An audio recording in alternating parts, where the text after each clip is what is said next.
So I'm actually just at work. I just quickly wanted to log on because my vlog, my first ever vlog, is about to premiere on YouTube, which is super exciting. Obviously this will be the second vlog that you're watching now. Here we go. Ah!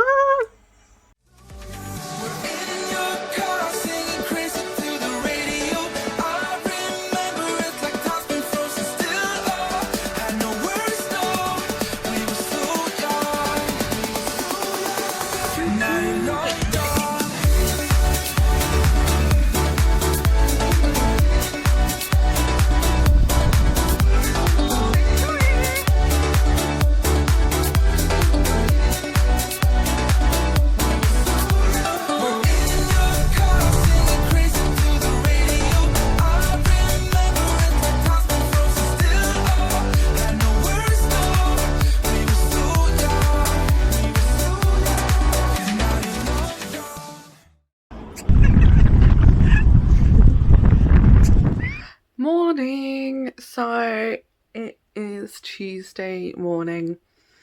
Feeling really tired. Struggled to get up this morning actually a little bit, but I have got work today, so I'm going to go jump in the shower, make myself presentable and head to work. I'll be doing some kind of Instagram stories, checking the reserve out. I've got quite a lot of emails and stuff to look at, because at the moment I only do 2 days a week and half a day's training a week as well. So the rest of the time I'm furloughed part-time, as I'm sure lots of people are. So I'll be catching up on that, but I will hopefully be able to include some footage from work because I have to do it for work anyway. So yeah, and on my lunch break and stuff I'll give you a quick peek. So yeah, let's go to work.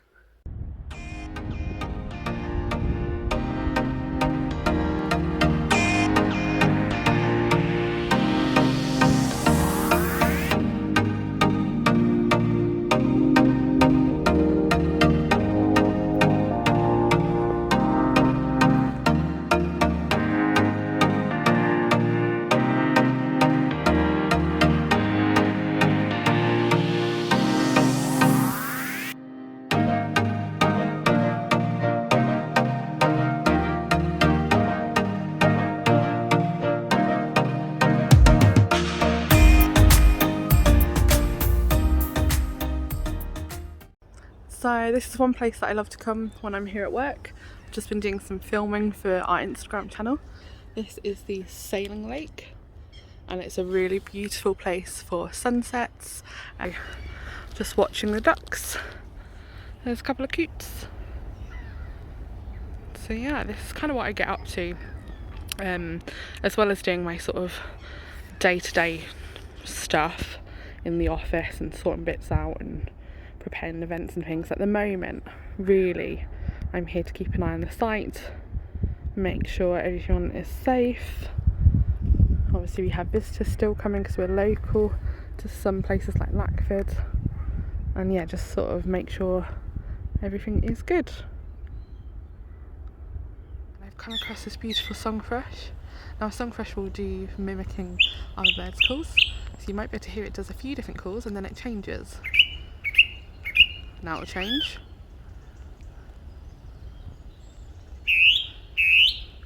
And now it will change again. And then change again. And it will change again. There you go. Isn't wildlife absolutely amazing? I'll just show you where this is. So it's actually all the way up there in that tree. But it's so loud it was easy to spot. Beautiful.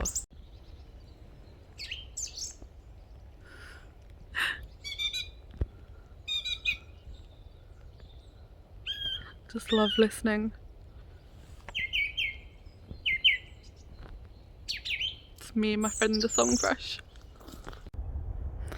I don't actually have my camera with me today, but I've got a a Nikon D3300, which I sometimes bring here. I often or always take it out and about with me if I'm going places and take photos, which I'll talk a bit more about in later vlogs. Taking photos for me is just really about the photo that I capture. I'm not necessarily the most technical minded person, but I absolutely adore taking photos. I find that they can really sort of give emotion and just display something that, you know, you would have only got to have seen one time. So yeah, I absolutely adore taking them. I do have a website, it's Sophielyse.com. So if you're interested in looking at my pictures, definitely head online to there. It's all one word, it's Sophielyse, just like the channel, and yeah, .com. You can have a look at all the different photos. I do mainly photos of landscapes and wildlife, but I love architecture and people, so I do a little bit of everything. So yeah, definitely check that out.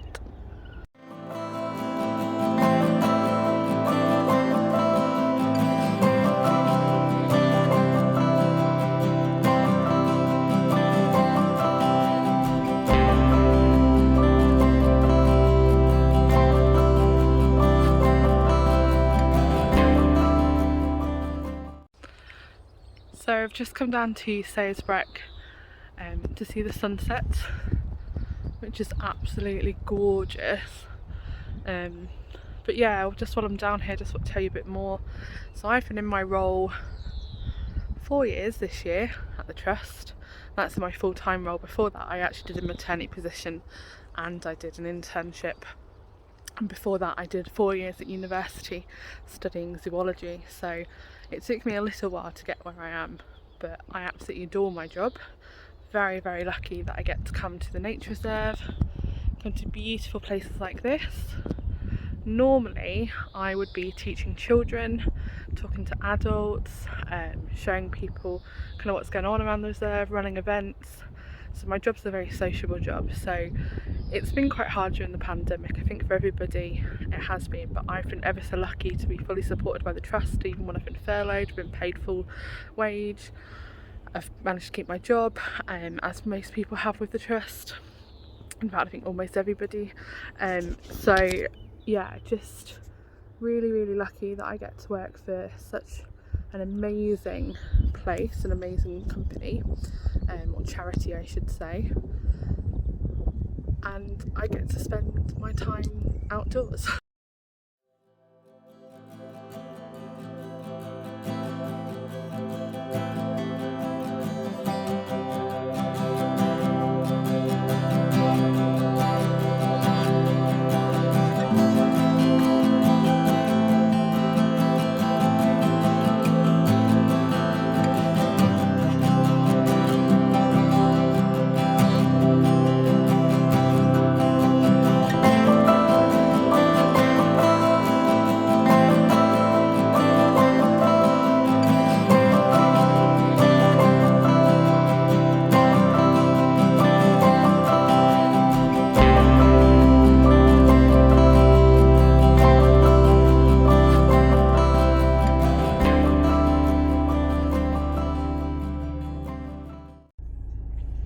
On my way home, I think there's been a huge accident or something, because about 5 police cars have come past and we're not moving at all. I normally never obviously touch my phone. I just wanted to show you the traffic is just going for miles. It goes miles back as well. So yeah. Oh, and I can see another blue light, so I better turn this off. It's coming behind me. It's been 20 minutes since I last updated you about the crash. We have another police car coming by. In fact, you'll see some more blue lights. Looks like they've shut the other side of the road. Saw a helicopter as well. I think that landed somewhere nearby. I know for a fact that the crash is on this side of the road heading towards Ipswich, because I looked on the A14 tweets. So yeah, it's not great, but I've got my music, got my tunes, and at the end of the day, somebody is having a much, much, much worse time. So looks like they're now going to stop people up there as well. See something going on. know if you can see, but yeah, we've just got to wait it out and we'll get on the move soon, and hopefully whatever has happened, everybody will be safe and well and recover soon if they're injured, and hopefully nothing too bad has happened. So it's been well over an hour. Some policemen just walked up here flashing a light, and then they've parked a car back there because I'm right next to the slip road, and they're actually just pulling everyone off behind me now. So I'm wondering if they shut the slip road further up, they're going to get everyone off behind before that junction and then maybe back us up and turn us around. I think there's been a fatality or something and the road's going to be shut for quite some time, so we will see.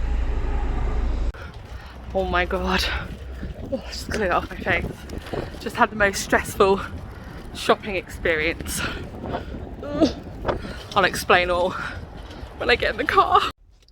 So please tell me once you've heard this story that I'm not the only one who has accidentally done this.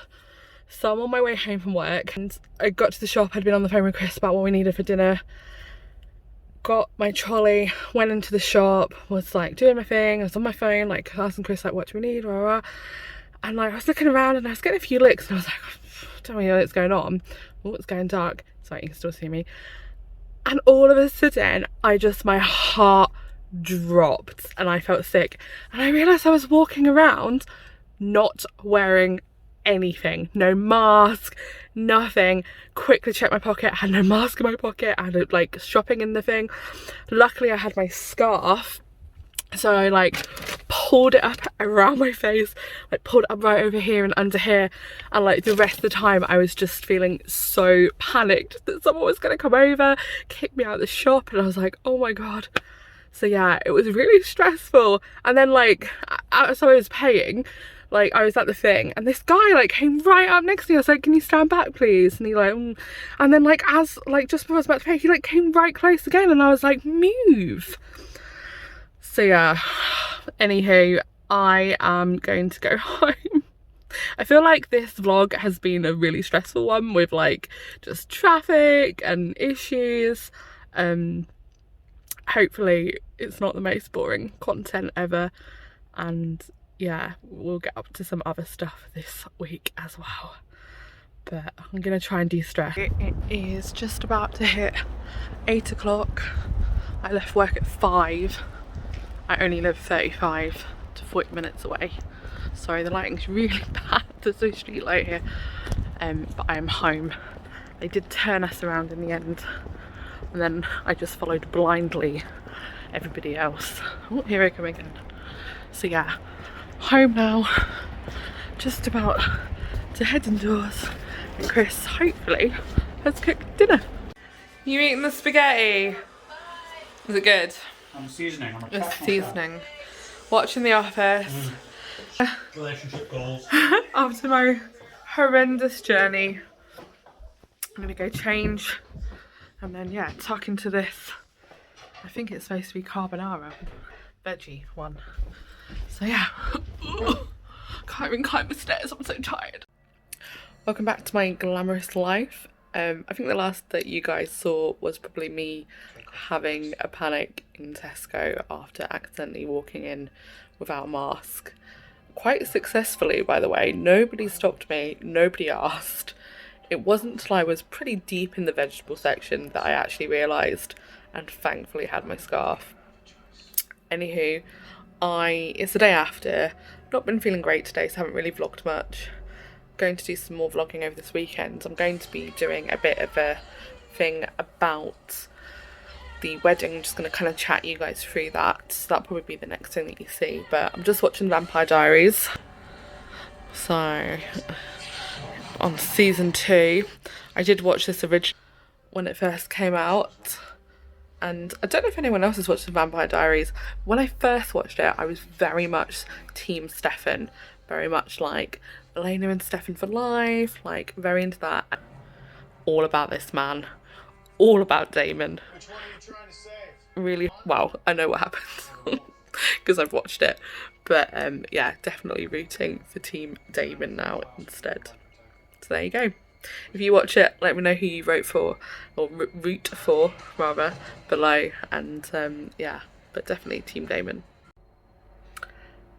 So as I'm watching this, Elena and Stefan are just like professing their love because she's going to become a vampire. Spoiler alert. And she's just reminded me that she is 17 years old, or supposed to be, and so is he. And I'm sat here and I'm like, huh, I'm 28. That makes me 11 years older than these characters. Probably shouldn't be perving on some of them. Just cooking dinner, potato and sausage, got some spring greens, got some cauliflower cheese and some butternut squash in the oven. So yeah, trying to hide all of that washing up. There you go. Bananas, that's a much healthier background. So yeah, trying to eat a little bit healthier tonight. Chris really wanted mac and cheese because he's not feeling well. I'm feeling better than I was this morning, but as you can see I haven't really done anything today, so I'm gonna have this. I'll have a shower before bed and hopefully feel a bit more on the ball tomorrow, which is probably what you'll see next. So yeah, just gonna have a chilled evening. Good morning. Hi. It is Saturday morning at the moment. I think the last that you guys would have seen would have been a little bit of footage from Thursday. The only filming I did yesterday is going to be at the end of this vlog, and that's about the wedding and where we're at. This morning we were originally going to just be getting up and going to the park and having a nice day. But unfortunately this morning, or rather last night when I went to bed, I started to get a really tickly cough, and I noticed that my glands are up. In fact, I could see just kind of here, my throat and stuff is quite swollen. My glands especially, I can feel it really bad that side. Chris hasn't been feeling very well either. Have you, Chris? No, I've been crappy since like Thursday, just feeling really sort of lethargic and headachy, like heads underwater type thing. Yeah, and this morning, I'm actually alright now. Haven't coughed in a little while, but this morning I had real coughing fit for a good couple of hours or so. So we decided to just follow the online advice and go get a coronavirus test, which we did. So we'll show you a little bit of that. We managed to get a little bit of footage for it. Not much because you're not really allowed to go and film. So yeah, we'll pop that just in now. I'm just reading over what we have to do. It's the test all done. Oh, my nose. In the bag. Tickled, coughed. So that's us all done. My nose is on fire. That's the testing centre over there, so you just drive in. There's a guy up here checking you in, so it's very secure. So the test was all good. Well, say all good. It was all fine to go and get it done. We are obviously now waiting on the results, aren't we? Yep.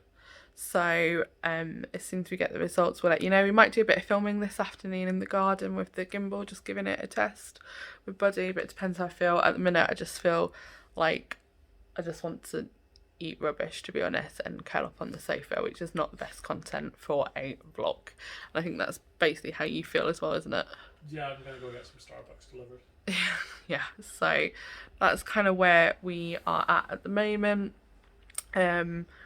And yeah, the next thing after this you'll see is probably the results of the COVID test. So we just got the test results back from the COVID tests that we both did yesterday. They actually came back at 6:30 this morning, so it's way less than 24 hours, which is really impressive. My glands are still really up. I mean, they're probably bigger than they were yesterday. You were feeling them, weren't you? They just, yeah, they're huge. His throat's quite sore, still coughing on and off.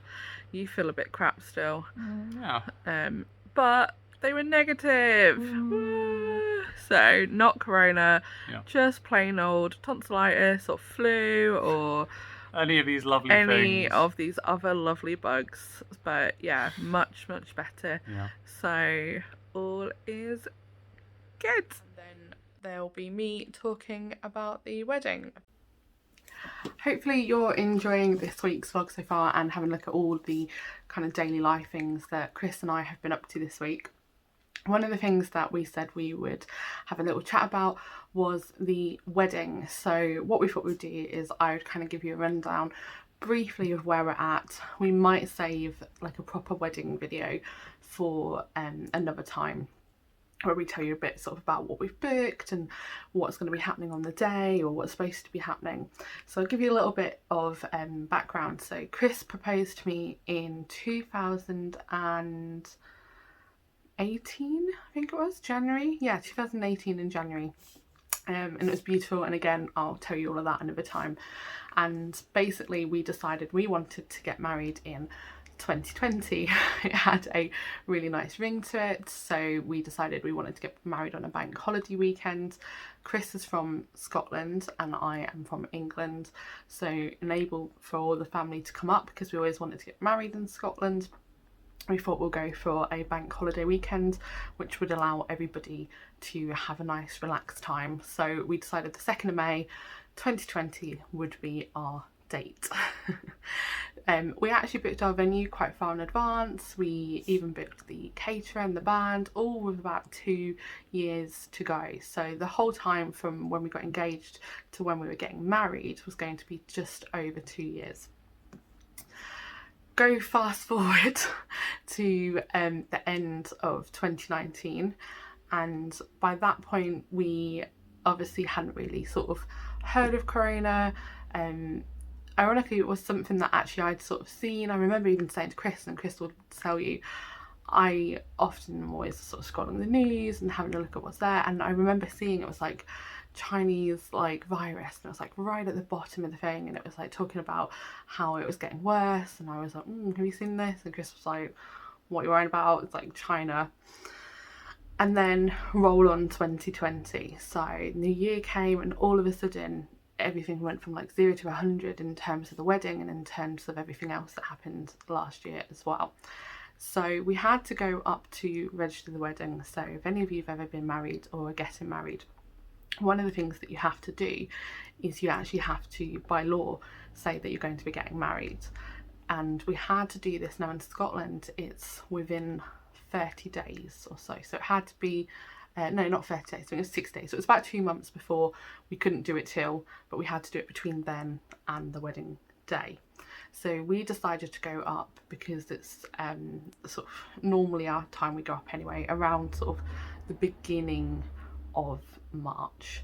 Now I remember end of January when they started to say that there was a case in the UK, and as we went into February, I guess I'm maybe an overthinker, I sort of think about these things a lot, and I even remember, my bridesmaids might remember this, messaging my bridesmaids, and I was like, oh, you know, this virus that's coming and it's sort of spreading, a bit worried about it. And one of my bridesmaids, she knows which one, actually said to me, or said in the chat, don't worry, it will all blow over in a month, you know, just bride worries, don't kind of overthink it, in a month's time it won't even matter. Now at this point we hadn't even gone on our hen or the stag, so the hen and the stag were due for right at the beginning of April.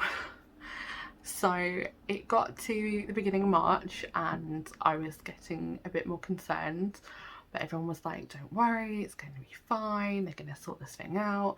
And at this point the word lockdown hadn't even kind of entered. It was like real end of February, beginning of March. So there wasn't kind of those thoughts. So we went up to Scotland and we had to go and register the wedding. When we went to register the wedding, I had already been saying to Chris, like way before this, that I just had this weird feeling that it wasn't going to happen. But yes, we went to register the wedding at sort of a really beautiful building in Aberdeen, where you have to go, and it's bizarre, you sort of go in, you get your ticket and you sit down and someone comes out and they take you through. Now if you've ever done it, you know it's quite a serious chat. It's very much, you know, are you really wanting to get married? They have to check all your legal documents and things like that. So we're going through all of it, and we were coming towards the end. Now as a bride and groom, you know, neither of us have ever been married before, so we were kind of taking everything in, but it's a lot to take in at the same time. And he was just about to tell us all the next steps of, you know, how do you pick up your marriage license, when do you need to return it by, all of that really, really important stuff. And just as he was finishing going through Chris's documents, he'd already gone for mine, the fire alarm went off. And I just kind of looked at Chris and we sort of laughed. And the guy sat there for a couple of seconds and then he was like, right, we've got to go. And we was just like, what? So like we basically just grabbed our stuff, grabbed our bits, and he started to take us out this weird way. And as we were going, people were coming out the offices, and you know, there was huge buildings, there's lots of people. The guy's there and he's like telling us, right, you need to do this, you need to do this, you need to do this. And we're like trying to take it in, the fire alarm's like blaring, and eventually like we get outside, the fire engines are pulling up already, and we are just so frazzled and just shocked. And I was just like, this is a bad omen. And in fact, we even had debated at that point starting to do a vlog, because we were going to vlog just the upcoming weeks to the wedding, and then the wedding a little bit, we're going to put some footage, and also the honeymoon. So we actually did take some footage from when we had just registered the wedding, and if I can find that, I'll pop that in now. If I can't find it, then yeah, you won't see that, unfortunately. So after that had happened, we'd seen family, we'd even gone and picked out the kilts, we'd got all the groomsmen measured for their kilts, Chris's dad took my dad's measurements. I came back, and literally within a day of coming back, I had to go and have my first fitting for my wedding dress. And I'll talk about this more in a different video, but I actually lost 3 stone originally on Slimming World, and my dress, I put it on and it fit like a glove, and I was so happy. Literally no alterations were needed in terms of size. Unfortunately, since then that is not the case anymore, which I will talk about again, like I say, in another video. But I remember when I put the dress on and I said to my little sister who came with me and the lady, I was like, I just don't think this is going to happen, because by now the word lockdown had started to kind of be thrown around. You know, the virus is spreading, it's getting a bit concerning, the hospital's starting to fill up. So I was just like, this isn't happening, you know, this is something big. But you have to go through the motions. So I tried on the dress, we decided on a few very minor alterations, you know, sort of things like bustle, etc. So did that, went away, we actually went for some food, played some mini golf, and I think that was like the Saturday or the Sunday. And then on the Monday or Tuesday, or whenever it was, I can't remember the exact day, we went into lockdown. So, oh no, we didn't go into lockdown, did we? No, they were talking about going into lockdown, that was it. So our wedding venue, that was what happened. Our wedding venue actually contacted us and said, look, we'd announced we were going into lockdown, but we hadn't actually gone into it. That was what happened. And our wedding venue contacted us and they said, you can move your wedding now free of charge, but you must take one of these dates. If you choose to hang on to see what happens, you know, we're out of lockdown by then and it's all okay, that's kind of the risk that you take. You might have to pay if you then decide you wanted to move later on. So we had a chat and we said, you know, it's not worth it, let's move it. Now at this point, again, nobody really knew what coronavirus was going to be like. I think a lot, you know, none of us had really ever lived through a pandemic of sorts. And we initially thought 6 months would be more than enough time to, you know, get everything back to normal and to be able to have the wedding we want. So we picked a September date. I can't remember, I think it was the 14th, possibly, maybe not, because it wasn't even a date really that I still felt was secure with eventually. So it wasn't one I was attached to. And we picked that, so it's like 6 months away, and we thought, right, that'd be fine and we could relax. I actually reorganised the entire wedding in 24 hours, like by myself, like because Chris was working, and I just contacted everyone. He did help, but I did a lot. I rung all the vendors, we emailed all, rung all the guests, or emailed the guests, the vendors, etc. Sorted everything basically. We were one of the very, very lucky couples, so we were able to move the wedding for everything apart from our band who couldn't, but we got given an alternative band that actually we'd wanted in the first place. So everything was fine. Roll on the rest of the year. Obviously we all know what lockdown was like. I got furloughed, Chris was working from home, and it was coming up in July and it was going to be Chris's birthday, and that was going to be like another 8 weeks before the wedding, and we thought, you know, we need to have a look at it. And at this point, you were allowed a wedding with 30 people, possibly. I think not even 30 people at the point we did it. I think they made it 30 people just shortly after, so I think it was like 15 people. You weren't allowed a reception. They all had to wear masks. You know, it was very, very restricted. Now, our original guest list was 114, so cutting 100 people out of the wedding was a huge deal to us.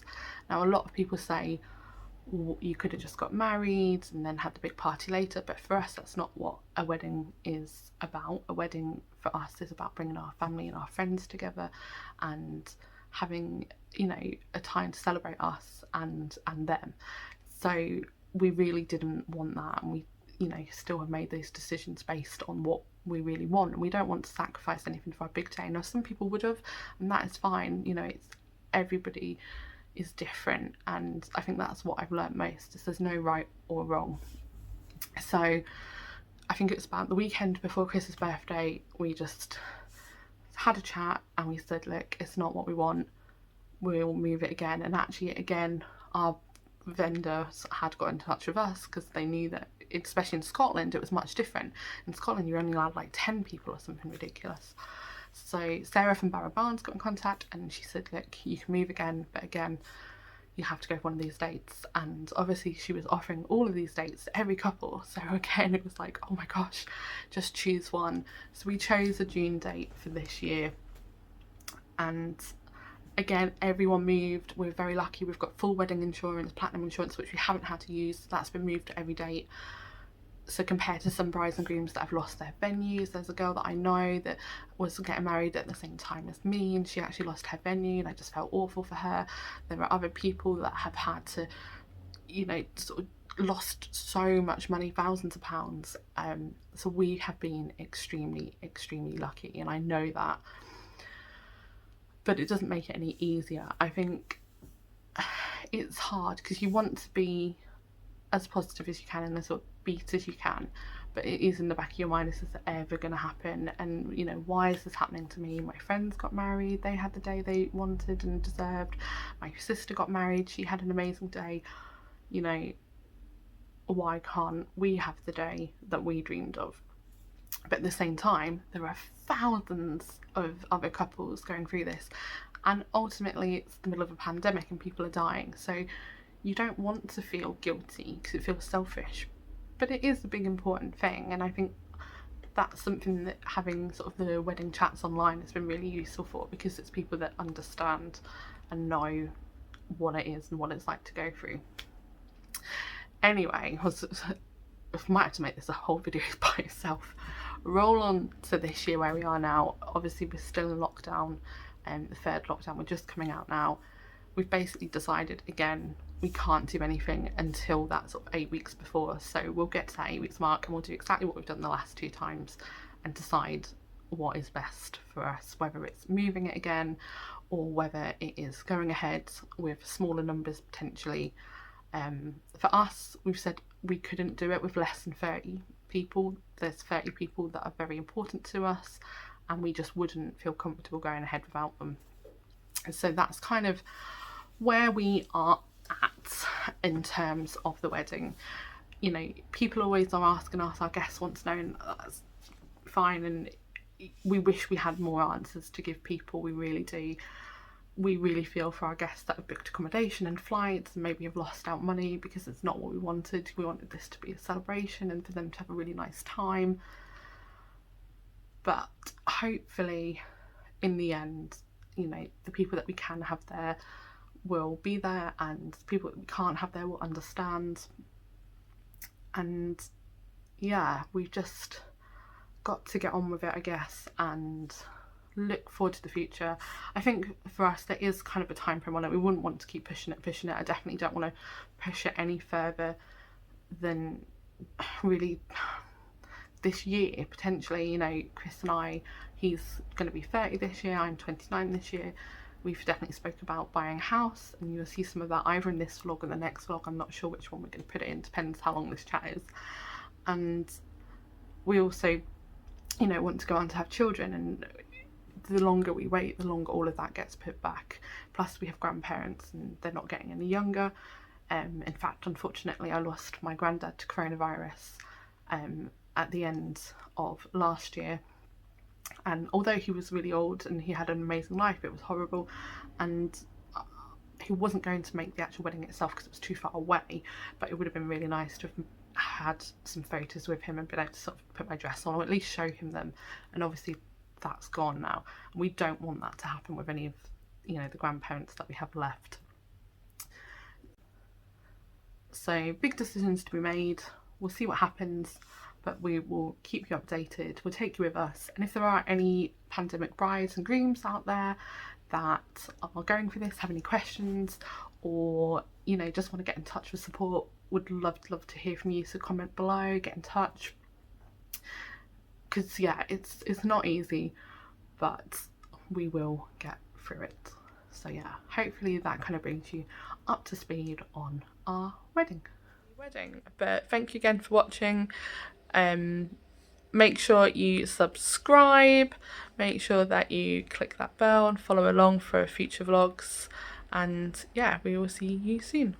Bye. Ow, I hit my nose. Bye.